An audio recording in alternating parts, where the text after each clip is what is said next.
वफाई करके पड़ोसी मुल्क को जा सकते थे। आप यकीन रखिए कि वफादार वो नहीं है जिसे बेवफाई का मौका ना मिला हो। वफादार वो नहीं है जिसे बेवफाई का मौका ना मिला हो। वफादार वो है जिसके पास बेवफाई का मौका था फिर भी उसने बेवफाई नहीं की। हिंदुस्तानी मुसलमानों के पास ऑप्शन था, वो चाहते तो इस मुल्क को बेवफाई करके पड़ोसी मुल्क को मुंतकिल हो सकते थे, लेकिन हमने मोहम्मद अली जिन्नाह की थ्योरी को, उसकी सोच को ठुकराया और हमने मौलाना अबुल कलाम आजाद रहमतुल्लाह अलैह की दावत पर, उनकी आवाज पर हमने लब्बैक कहा। हमने यहाँ से जाना पसंद नहीं किया, हालांकि हमारे पास ऑप्शन था, जबकि हमारे बिरादरान वतन के पास कोई ऑप्शन नहीं था। इसलिए हम बाई चांस इंडियन नहीं हैं, बल्कि हम बाई चॉइस इंडियन हैं। हमने मुंतखब करके, हमने सेलेक्ट करके हमने यहाँ रहना पसंद किया और हमने ये कहा कि जब हमारे बाप दादाओं ने इस मुल्क की आजादी के लिए अपना खून बहाया है तो हम क्यों यहाँ से छोड़कर जाएं। लिहाजा हम नहीं गए, हमारे बच्चे नहीं जाएंगे। लेकिन हैरत की बात यह है कि वो लोग जो आजादी की लड़ाई में शामिल होने के बजाय अंग्रेजों के तलवे चाट रहे थे, उनकी मुखबरी कर रहे थे, उनसे पेंशन ले रहे थे, उनसे माफी नामे लिखवा रहे थे। आप तारीख पढ़ के देखिए, आज वो लोग इख्तियार में जमे बैठे हैं और मुसलमानों से बार बार वतन दोस्ती का, देश से प्रेम का सर्टिफिकेट और हमसे जो है पूछा जाता है कि तुम हिंदुस्तान से किस कदर मोहब्बत करते हो। कितनी हैरत की बात है कि हिंदुस्तान हमसे छीना गया था।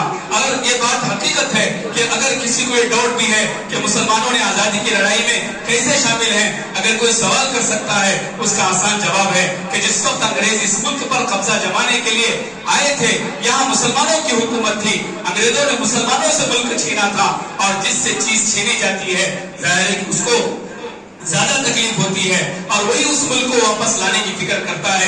चुनांचे अंग्रेजों ने मुसलमानों से मुल्क छीना था, लिहाजा मुसलमानों ने अपना खून पसीना, अपनी जिंदगियां लगाकर इस मुल्क को आजादी दिलाने का कारनामा अंजाम दिया है। तो लिहाजा जिनकी आजादी की लड़ाई में कोई हिस्सा ही ना हो, वो लोग अगर मुसलमानों से वतन दोस्ती का सवाल करे तो हैरत होती है। और आपको हैरत होगी, 1857 के गदर से पहले तक तकरीबन 100 साल की लड़ाई में मुसलमान तनहे तनहा अंग्रेजों का मुकाबला किए हैं। जो गैर शामिल हुए इस लड़ाई में वो 1857 के गदर के बाद शामिल हुए हैं। और आखिरी बात ये भी है कि जो लोग आज मुगलिया सल्तनत को बर्दाश्त नहीं कर पा रहे हैं, उनके नामों को बर्दाश्त नहीं कर पा रहे हैं, उनको ये बात मालूम होना चाहिए कि 1857 का जो गदर है, जिसके अंदर बहादुर शाह जफर उस लड़ाई की और उस मोमेंट की सरपरस्ती कर रहे थे, मुगलिया सल्तनत के आखिरी बादशाह बहादुर शाह जफर, ये वो अजीम फ्रीडम फाइटर है जिनकी आजादी की लड़ाई में शामिल होने की वजह से उनके नौजवान बेटों के सरों को काटकर